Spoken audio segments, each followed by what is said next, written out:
Welcome to the Generation Elevation podcast, a conscious, connected platform for those who are ready to manifest their dream life. I'm your host, Elise Riley, a former PT, now motivational speaker, igniting empowerment and transformation all across the globe.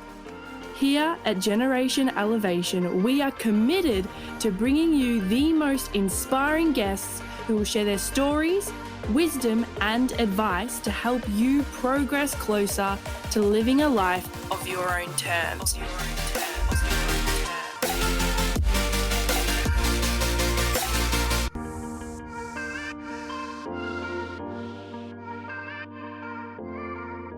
Welcome back to another episode of Generation Elevation. I trust you are all getting ready for the end of this year to bring 2022 to a close. I can't believe that this is about the time I started recording episodes for my podcast to launch in January, the start of this year. So it's almost been 12 months since I have been podcasting, which is really cool.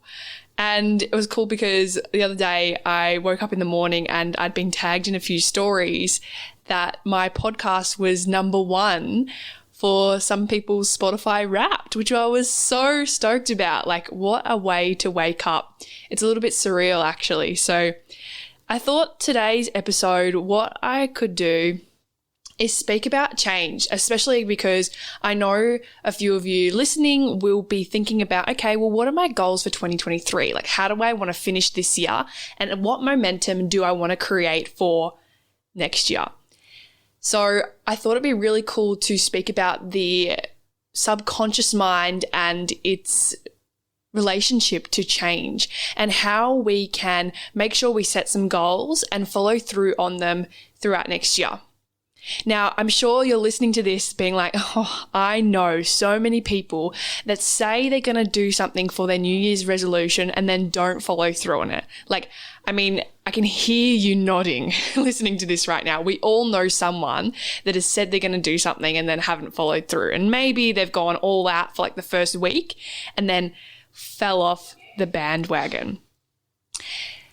And you may be listening to this resonating in regards to, oh, you know what, I've actually done this myself. Maybe you're feeling a little bit guilty because you can resonate with that too.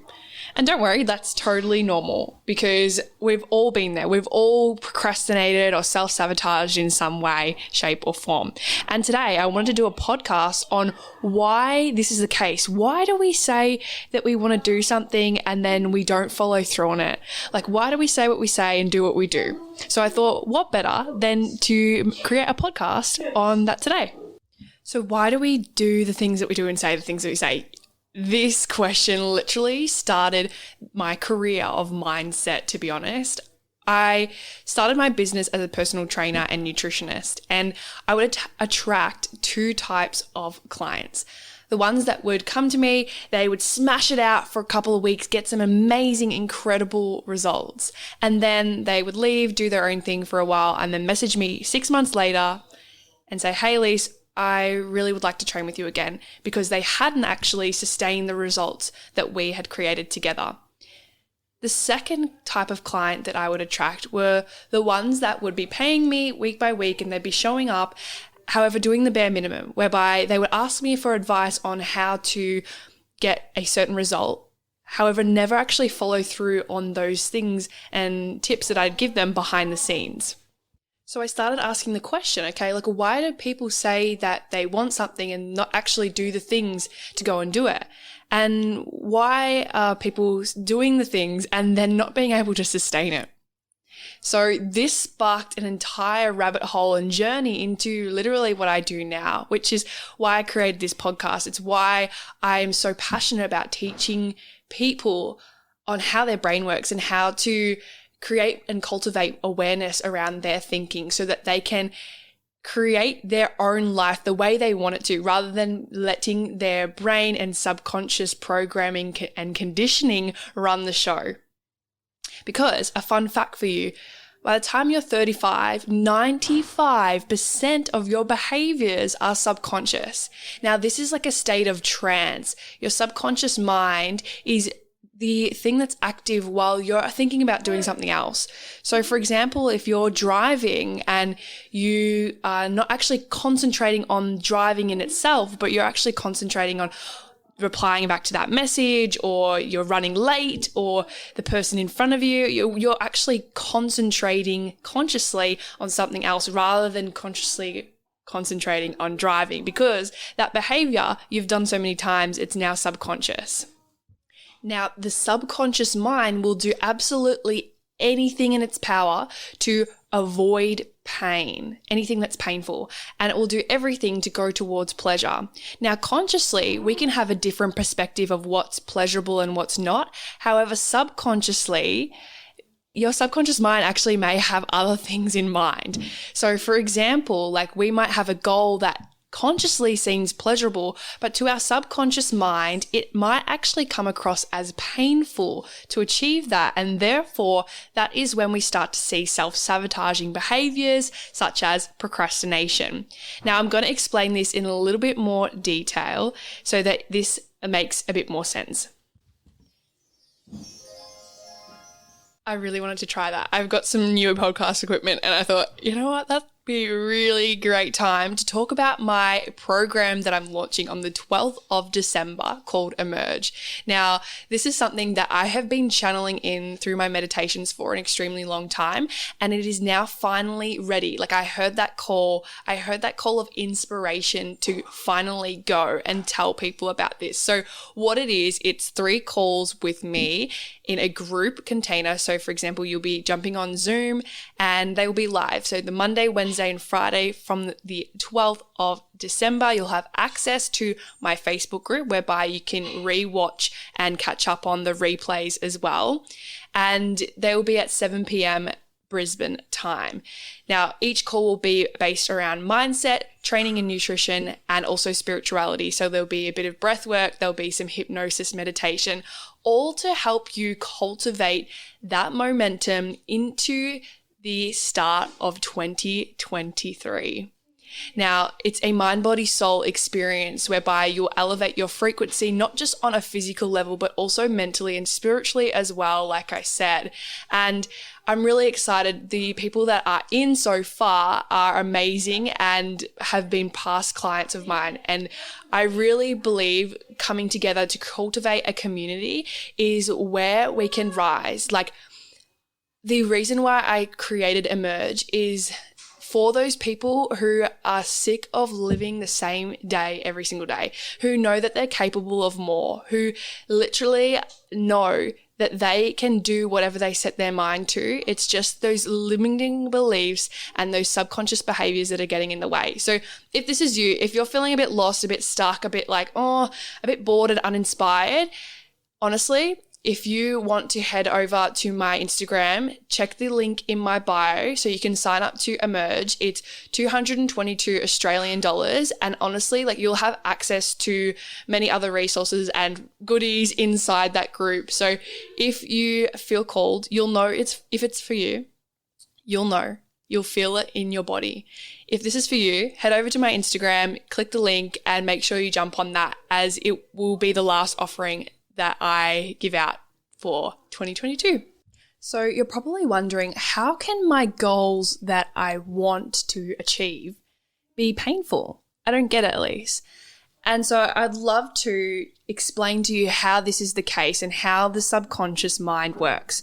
Now, for example, many people that you and I know will have health and fitness goals coming into 2023. Like, we all know one person, and this could also be you, and that's fine. It's amazing. And we all know someone that has started the first day of the year each time, gone 120,000% into their nutrition, their training, their habits, and then a month later you see them and they've fallen off the bandwagon, which is what us Aussies like to call it. Now, why is this the case? How can we make sure we sustain these habits of who we want to be for the rest of the year? So the biggest example will be weight loss. And let's say person A's goal is to lose X amount of weight by a certain amount of time. So they start January 2023, January 1st, doing all the things that they think will get them to that goal. Now, the habits of the person who has achieved the goal, one would assume would be addressing nutrition, addressing their exercise regime, addressing other things like that, right? So if someone has these habits in mind, then they're going to go all in on them. And when going all in on them, like I said before, the subconscious mind is going towards pleasure and away from pain. So one would go 110% into that goal because the goal for them at that time is pleasurable. Like they are so uncomfortable with where they are currently at that it becomes painful staying the same and pleasurable to move out of the comfort zone and move forward. Also, apologies if there's any background noise. I live in a house full of young kids and full of activities. So we are currently setting up a Christmas tree in the background. So if you're hearing any of that, that is what's going on. There's all the things are always happening in this house. It's great. Now, if the person is going all in on these goals because they are uncomfortable in the now with their current situation, so therefore, okay, I need to change. So they're going to go all in with those habits. They go all in with those habits, and maybe after a week, they start to realize starting the gym again after a few weeks off or a few months or a few years off can be quite painful. And that maybe changing your nutrition in such a extreme way can be quite painful because you start to realize, well, oh, you can't eat that anymore, or you can't eat that anymore, depending on which coach you hire and depending on what nutrition plan you're on. The best nutrition plan is the one that you can stick to when you're 80 years old. If you are trying to cut out things that you love, it's going to be really difficult for you to sustain that, of course. And there's so many diets out there, like coming from that nutrition and PT background, like that is the foundation of my coaching. Like I love how all of the things that I teach link together, the mind, body, and soul. And that's why I created Emerge. And there are so many diets and things out there. And the etymology of the word diet is die, right? So people will go on these diets at the start of the year and most likely fall off them because they are cutting out things that were once pleasurable, and therefore they might go out for dinner with their family and realize, oh, like I can't eat Nonna's pasta tonight because XYZ. And now that makes me feel isolated and secluded, and maybe you're surrounded yourself with people who aren't actually supporting you on that journey or don't have the same goals as you, and therefore they may question you or make you feel ostracized from the rest of the group because you're eating differently and you're eating a salad while everyone else is having a parma and chips or palmy, wherever, depending on where in Australia you're from. So you can see how all of a sudden, this person may start to associate achieving this goal with more pain than actually pleasure. And therefore, the subconscious mind starts to procrastinate. It's like, oh, I don't want to go to the gym because I'm too sore or I'm too tired. And we start to make these excuses of why we cannot progress. And then you can see how all of a sudden something that was so motivating to you is no longer motivating or inspiring. And then we get down on ourselves and guilty, and we start to wobble in our vibration and our thinking, because when we think a thought, it produces a chemical reaction in our body that produces an emotion, and an emotion is energy in motion, which energy is literally what we're made up of. 99.9 reoccurring % of us is made up of energy, and this energy emits a frequency and an electromagnetic field around your body. So emotions that are high, like abundance, enlightenment, peace, love, happiness, they're all quite high emotions. And when you step into a room, you can really feel that love, right? However, when someone's wobbling within guilt and fear, like and anxiety, you can also really feel that too. And you can feel the difference of how good either one feels. So what I guess I'm trying to say is that when we start to feel guilty, oh, like I need to be more disciplined, I need to hire a coach, I need you to punish me, we start to then take action from a place of scarcity and from a place of doing something for love. And if you are a listener to my podcast, you would know in the last episode, I spoke about the two types of action that we take. Now, there's flow and there's force, and one type of action comes from inspiration and the other comes from motivation. And where people go wrong is they take action from this motivational place. However, they don't have the motivation in the first place because it's coming from this place of guilt and lack, and I feel bad for myself because I'm not doing the things that I said I would and I'm not following through on those promises. And this can lead to a lack of discipline, a lack of self-trust, a lack of confidence in self. And this is where people start to then develop or manifest anxieties and things like this too. So that is a health and fitness example. Now, on the other end, there's also examples like relationships.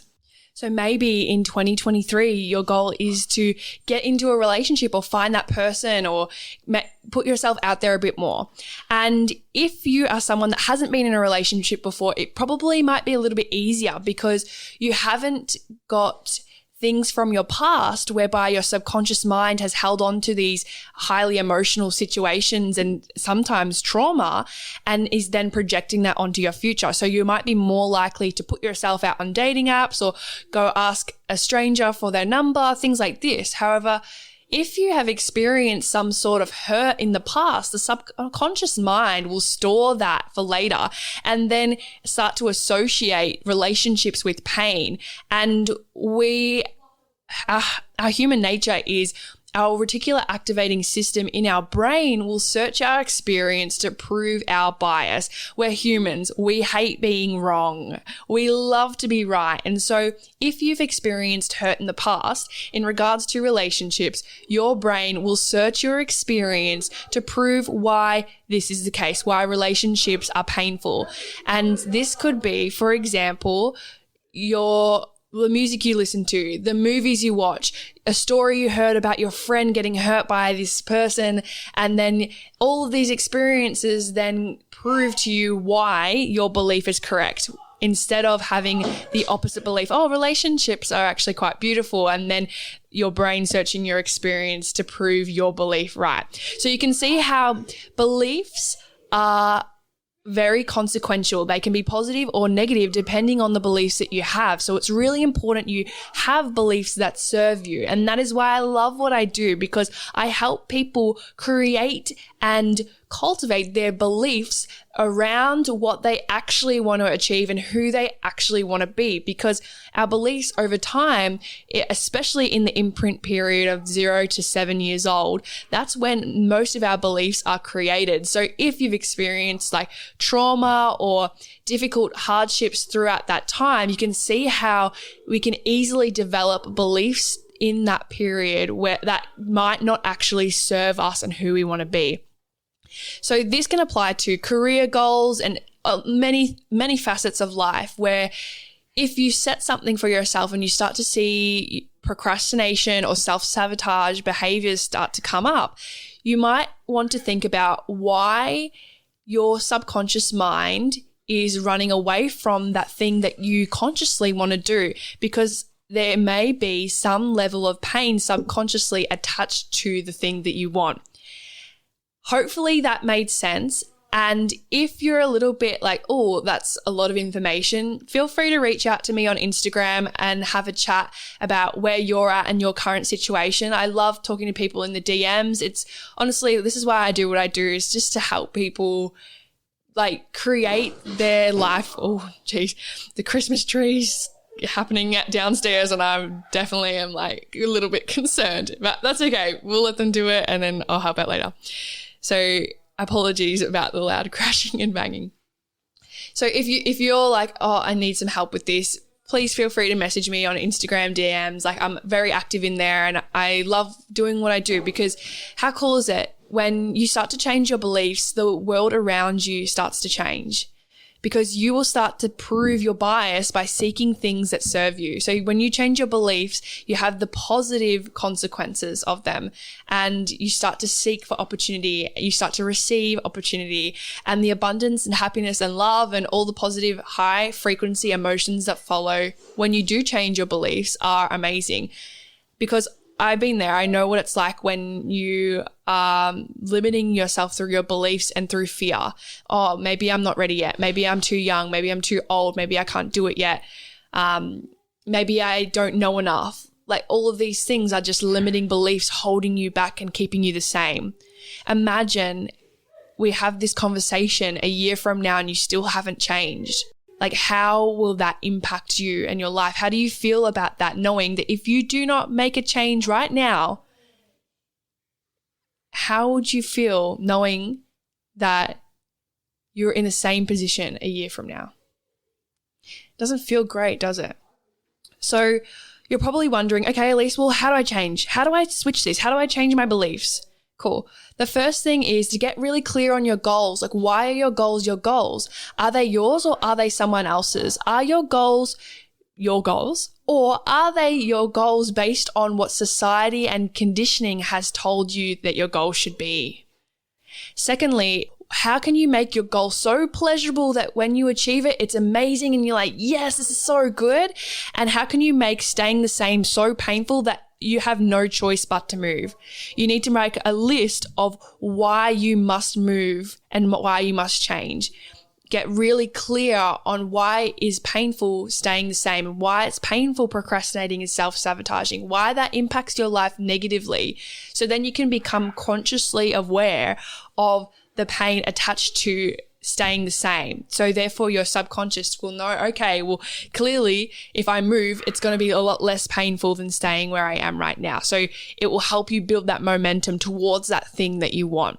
And the third thing would be to really get clear on what limiting beliefs are actually holding you back. What past traumas, past conditioning, past things that people have said to you that are limiting you, that you've held on to, that are limiting you and your momentum forward.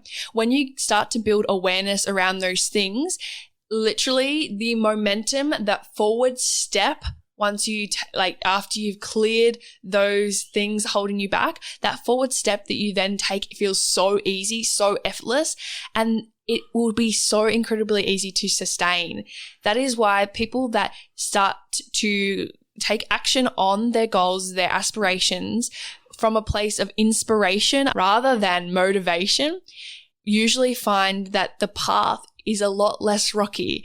It's a lot easier. They're met with less resistance versus the people that are trying so hard to get motivated and stay disciplined and hustle to get there, when they're doing the thing based on the condition that once they then achieve it, then they'll be happy. Once I lose this amount of weight, then I'll be happy. Once I get into this relationship, then I'll be happy. Once I hit this amount of money in my business, then I'll be happy. Rather than going, you know what, I really love and respect myself now, and I really believe that my body deserves to be treated with this respect via my nutrition and training. Or I really am passionate about serving others and making an impact and influencing them because I wish I had someone talking about this stuff on their podcast when I was looking for the answers in podcasts when I was 16 years old. All these things, right? So really getting clear on why your goal is your goal, getting clear on why it's pleasurable to you to achieve that and why it's painful if you stay the same, and then clearing up those limiting beliefs, the trauma, the conditioning, anything that isn't serving you, and leaving that behind in 2022. If you would like some help with this, please head over to my link in my bio and sign up to that Emerge program. You will know if it's for you. It's all about clearing limiting beliefs. It's all about addressing those past experiences that are limiting you and that your subconscious mind is holding on to keep you safe. It's time to stop playing small. It's time to spread your wings and fly into 2023. It's time to emerge. Thank you for being a part of the Generation Elevation community. If you enjoyed today's episode, make sure to leave a 5-star rating, written review, share, and tag me on Instagram at elise.riley. Until next time, keep loving, keep learning, and keep rising.